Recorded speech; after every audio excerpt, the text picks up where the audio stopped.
umutima urimo amakimbirane nyirawo ababayeho ariko mu by'ukuri biba ari ugupfa kubaho. Ndabaramukije kandi mbahaye ikaze, ni karibu ku meza. Amahoro, urukundo, umunezero, ubupfura no gukiranuka bibane namwe none n'iteka ryose. Igikurura amakimbirane mu mutima wawe cyangwa se mu muryango wawe bura ntago kiba kinini. Ese wari uzi ko nibura ry'isogisi mu rugo rishobora kuba ikibazo? Wari uzi ko nibura ry'isogisi mu rugo rishobora kuba ikibazo rikazana amakimbirane hagati y'umugabo n'umugore cyangwa se hagati y'umwana n'umubyeyi? Ubundi amasogisi ajya hehe mu rugo? Hasi ibyo bintu urabizi? Amasogisi mujya muyabura? Umenya ibyo bitari uko tubyakira si kimwe, ariko umenya biba ku bantu benshi bafite ingo n'abana. Ugasanga mwaguze amasogisi mwarayadebye ariko ejo mukayabura. Amasogisi ari mu bintu bimeze nkaho ari twadusahani cyangwa udukombe bavuga ngo ni izajenike. Ubundi uragura ukagira ngo ni izajenike. Ariko amasogisi ubundi ajya hehe ko? Umenya ikiyagurukanye. Haza ukiraho pere 3 akagaruka rimwe ukabura iryaryo n'irindi cyo. Nose ngiye mfite ikibazo. Wenda tuvuge ushobora gufura ukanika. Ariko njyewe sinanika. Ndafura nahiza nkumisha nkazinga, ariko ukwezi kujya gushira nta sogisi rikiri. Agera guti amasogisi n'utuntu twinshi abantu bagonganiraho. Ubwo oya tureke kuva turetse kuva ku isogisi. Ariko isogisi nanjye ryaranzahaje sigiye kukubeshya. So ubwo rero no kuvuga ngo nari mvuze ngo mu gutangira ikiganiro ntago ikintu gishobora gutera amakimbirane mu mutima w'umuntu cyangwa se mu muryango muri rusange kigombera ubunini. Bipfa kuba hari ikintu runaka kibaye noneho ukagiha agaciro runaka. Mu by'ukuri ikibazo si icyabaye, ahubwo ikibazo ni agaciro cyangwa se n'ingano uhereza icyo kintu nyirizina. Ni gute isogisi wumva rishobora gutera amakimbirane hagati y'umugore n'umugabo cyangwa n'umwana? Bundi byose nanone bijyana n'amakimbirane umuntu yifitemo ubwe mu mutima we. Kubera ko nawe ubwawe iyo wifitemo amakimbirane hari igihe akuganza ukanajyana no hanze n'igitoya kikaba cyagutera kuyasakaza ku bandi bakwegereye. Gusa ibyo by'isogisi nanjye bimbaho cyangwa se byambayeho. Buriya rero hari ukuntu ushaka kubyuka ukabura isogisi. First of all, urugero wenda ushobora nko kuba uri umugabo ukabyuka ukabura isogisi. Kaduhere kwanza mu kurimesa ukumva ko umugore wawe agomba kumenya isogisi uri bwambare, akagomba kurikurikirana akarizinga ku buryo nurikenera urisanga hahandi. Ejo rero ni mu gitondo urabyutse uri kuri stress wigiriye ku kazi, isogisi uraribuze. Isogisi rikaba isogisi da hatari ko nk'ubushinzwe iki gutembura isogisi ryo kwambara ukabura mushishye. Madamu nawe ati ariko ubundi ngiye nshinzwe isogisi ryawe. Ubwo ikibazo kikaba kiravutse. Ubwo nawe akabagiye mu bana, haba mwabana mwunda amasogisi muyashyira hehe? Nuko intambara ikaba intambara. Intambara ikaba iki? Ikaba intambara. So isogisi rishobora gukurura rero amakimbirane. Nibyo ndabyemera ko birashoboka bitewe na stress biturutse kuri icyo gihe bibereyemo.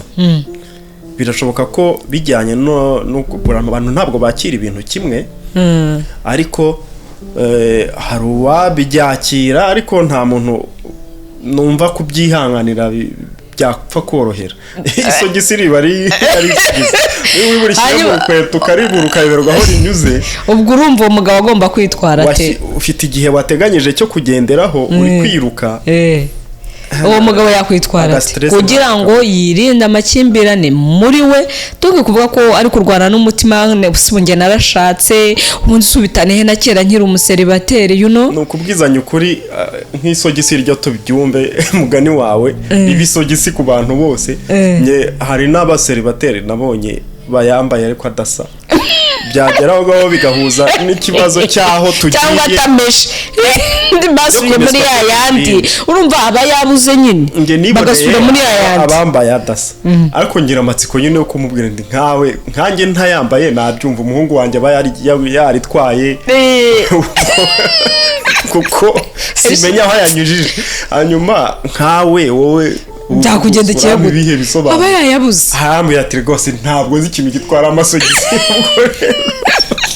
ngaho rero imiryango gusa no mu nuko ibi bintu ubyumve nkuko nabikubwiye umugabo ashaka kutatekereza ariko nk'ubu narashatse ni gute mbura isogisi agatabona nta rushako afite umugore nawe atari kubungiye wundi ishinzwe amasogisi gushyigikira ko umugore sabazwa amasogisi gute umugore afite ibintu byinshi abazwa ujya kumubaza n'amasogisi gute so uwo mugabo wamugira ihe nama ajye yitwara nta nama nagirira umugabo ujya gutonganya umugore amubwira ngo isogisi rwose vuga ko bagira abantu inama so ubwo isogisi turyohe nta makimbirane ashobora gukurura mu rugo umva umugabo ujya kubaza atonganya umugore ngo isogisi wowe nta nama mugiriye ubaza umugore isogisi era ko bitabashwanisha gute se okay bagabo ubwo namwe mwamenya amasogisi yanyu ahabikwa cyangwa se mwafatanyiriza hamwe n'abadamu banyu naga ari ngombwa ko ari bo iteka muyabaza ngo n'abana babigenderemo uwo mugabo rero nawe ajya amenya isogisi rye madamu nawe agerageza uko ashoboye hanyuma tubizanemo abana gakeya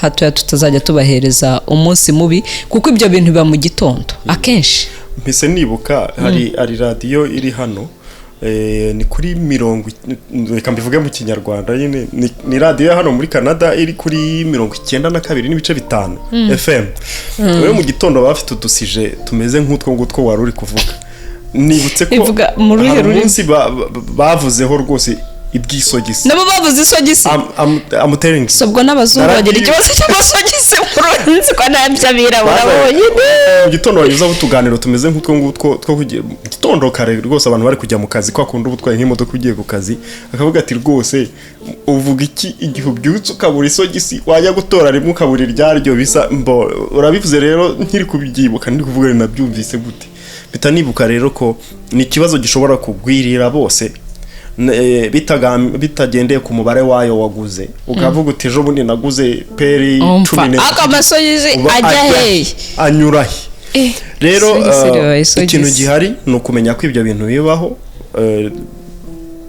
bibaho ku tuntu duto nk'utwo twarigiye tubura akandi ni akahe gashobora kubashwanisha ni byinshi ariko kuzana amakimbirane nkanjye ni urugero sinkunda babyita ikize umwanda desordre ahantu hari ibintu bivangavanze sintekereza ubwenge bwanjye bitabuhagarara ntabwo nshobora gutekereza ndi kureba ibintu bivangavanze none se ubwo uje ugasanga ibintu bivangavanze ubwo ikosa riba ari iryande ikintu cya mbere nkora ntitaye ku babihashyize ntitaye ku munaniro mfite iyo numva nshaka guhumeka no kugira umutuzo muri njyewe mpita mbikuraho ibindi byose ndabyibagirwa hanyuma ariko icyo gihe ntago bigushwanisha n'uwawe wenda birashoboka ko ushobora kumva ubaye demoralize ariko iyo ufashe akanya ugatekereza ukareba ukaba wakibaza ku mpamvu y'ibyo ubonye ubishakira igisubizo utarinze kubabara utarinze kugira uwubishyiraho ukumva ko nawe hari uruhare ufite ndavuga mu muryango ukibuka ko nawe hari uruhare ufite ko kubaho ahantu hasa neza nawe wabigiramo uruhare ariko ubundi ibyo ntago ari kumenya ko uri umugabo abagabo si ibyo bintu ugira ngo umuryango mubyumva ati reka hari abantu baba bashinzwe kubikora ubundi njye numva igihe icyo ari cyo cyose wabyaye igihe icyo cyose wagize umuryango ugomba kwitegura utuntu nk'utwo ngutwo twa hato na hato gusanga ibintu bitari mu mwanya wabyo kugira ibyo ubura gusanga ibyangiritse hari ugira amahirwe ntihangirike byinshi ariko uba ufite intebe nk'izi ngizi zakwira ugasanga nk'umwana yanyujijemo nk'urwembe cyangwa yanyujijemo isizo yabikase cyangwa se yabyanditseho yabisize n'amarangi yadekoye buri gihe ugomba kandi aba ari kuvumbura uwo mwana buri gihe uba ugomba kwitegura ko hari udushya ushobora gusanga ariko intambwe iruta izindi ni ukugira bimwe wakira ukabyirengagiza kandi wakumva ubabaye cyane ugize uburakari muri wowe c'est normal bibaho kubabara bibaho kurakara ariko fata akanya ko nabyita kwiresezisa ukongera ugatekereza gatoya mbere yuko ugira icyo uvuga icyo ukora ukamenya aho uganisha ibyo uri ku wenda ikintu twabwira abantu ni uko igihe bibaye ubundi njyewe hari ikintu nkunda kuvuga. Iyo hari ikintu runaka kibaye ukakibona nawe hari pourcentage uba ufiteho. Tuvuga urugero, wenda iri tara rirahanutse ryikubise hasi, twese turi hano uko turi 3 cyangwa 4.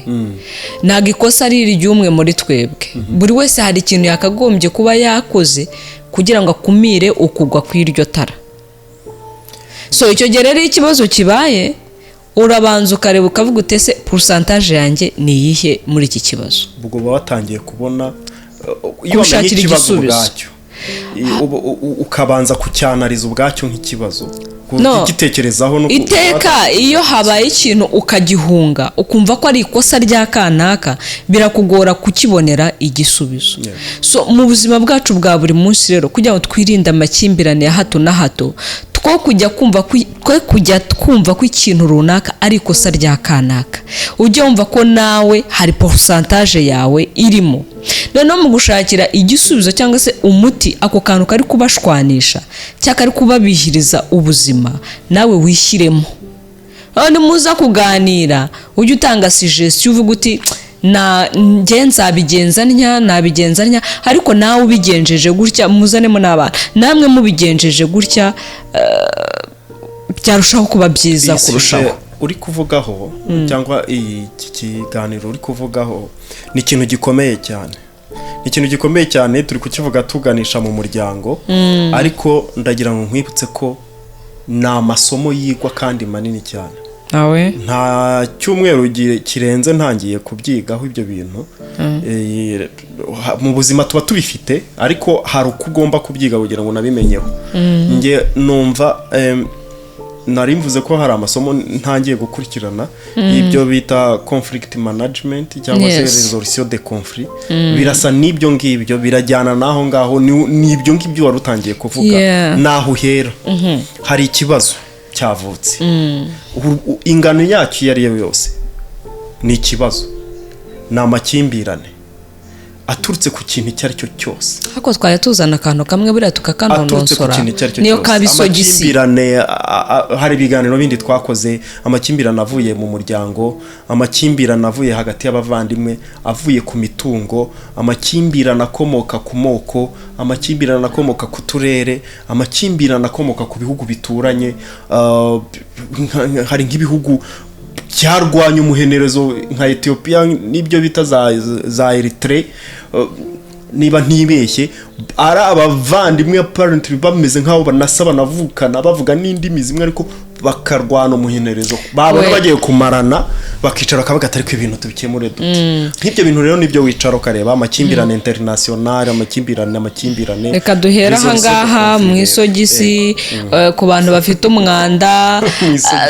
Icyo gihe ntibizajya bishyika, tujye twitwara gute mu gusoza? Ni iki wabwira abantu? Urayisa aho ngaho ntuyogeje, wenda bagaturongera ihasanze. Ibyo ni ibyaho ngaho za Canada, ariko ahandi hose urahaguruka ukagenda umukozi akabyoza. Ibyo namaze gutangira kubyibagirwa. So rero mu gusoza, gusasa uburiri, oya tuza tuvuga ku kantu kamwe byose tuzabye, ariko haba hari impamvu. Ariko gukemura amakimbirane, gukemura gutumvikana mu bintu bimwe na bimwe, ibidusitaza ntibizabura, ibyo tuzajya tubibona, ariko uburyo tubyitwaramo n'uburyo tubiganiraho, twitware gute nyine, twitware dute, uko twakwitwara akantu karabaye tubigenze dute, kitameze neza, warangiza ukabitekerezaho mbere yo kugira igitekerezo bitangaho. Ariko niba ugize uburakari ukaba wagira uko ubyitwaramo butari bwiza, gira umutima wo kugaruka inyuma, ushaka ibisubizo by'icyo kibazo wari wabonye, uganire na mugenzi wawe mwaba mwabihuriyeho, mushake icyatuma bitazasubira. Kubura gukemura amakimbirane no gukemura ikibazo cyabaye, ntiwiga igisubizo cyo kugira ngo ubutaha nibigaruka muzamenye uko muzongera kwitwara noneho bitabateranyije. Niyo ntambwe bundi bikwiye gutera. Ndumva twari twabiciyemo, aho twavuga ko buri wese agomba kureba uruhare rwe muri icyo kintu kibaye, hanyuma mwajya no kuganira ukaba ufite nawe suggestion cyangwa se igitekerezo cy'uburyo cyakemuka, apana kwigira umwere ukumva ko ari kanaka. Buriya gufata ibibazo cyangwa se ibintu bibaye ukabyikura ukabishyira kuri mugenzi wawe ni ikimenyetso cyerekana ko uri umunyantege nke. Hari n'igihe biba nk'uburwayi. Yes, ikimenyetso cyerekana ko uri umunyantege nke, kandi bizakugora kubona igisubizo cy'icyo kibazo ko nta muntu ushinzwe gukemura ibibazo byawe. Ibibazo byose uhura nabyo ibisubizo byabyo biva imbere muri wowe. Nta muntu n'umwe wikoreye igisubizo cy'ikibazo cyawe. Nawe uramutse ufite ikintu ubona gikurura amakimbirane iwawe, ukabona hari ikintu kikugoye, uze kutwandikira muri comment, ubutaha tuzakizana hano ku meza yo kubaho Table Talk, hanyuma dusangire abanyantege nke bafatwe ikiganza n'abanyembaraga, hanyuma dukore uru rugendo rwacu tuzarusohoze amahoro. Ari ubwa mbere urakora subscribe kugira ngo nyine ube umwe mu banyamuryango baya meza, ukande notification ujye wakira message ku gihe kugira ngo hatazajya hagira igucika. Hanyuma ikindi kandi ndashimira wowe udahwema kugira uruhare muri uyu muryango, ukora comment ukatubwira uko wumva ibintu, ukadutera imbaraga, n'ukuri uri uw'agaciro. Wowe ukora share ukageza message ku bandi ukababera umumaro, rwose wubahwe kuko nta mana ari nta buzima. A méditer, échanger.